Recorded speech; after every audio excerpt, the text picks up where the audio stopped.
BEIJING/Shanghai, China vowed on Tuesday to retaliate if the United States persisted with hostile action against Chinese journalists who may be forced to leave in coming days if their US visas are not extended.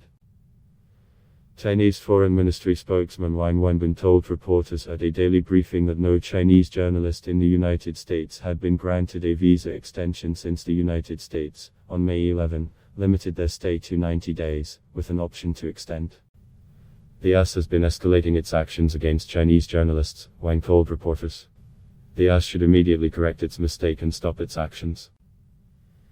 If the US persists, China will take a necessary and legitimate response to safeguard its rights, he said. Wang did not say how many Chinese journalists were affected or what retaliation China might consider, but the editor of China's Global Times newspaper said earlier US journalists based in Hong Kong would be among those targeted should Chinese journalists be forced to leave the United States. Chinese side has prepared for the worst scenario that all Chinese journalists have to leave, Hu said on Twitter.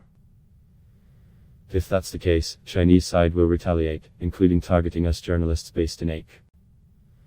The Global Times is published by the People's Daily, the official newspaper of China's ruling Communist Party. The two countries, whose relations have deteriorated sharply recently over various issues including trade and the novel coronavirus, have exchanged several tit-for-tat actions involving journalists in recent months. The United States in March slashed the number of Chinese nationals allowed to work at the US offices of major Chinese state-owned media to 100 from 160.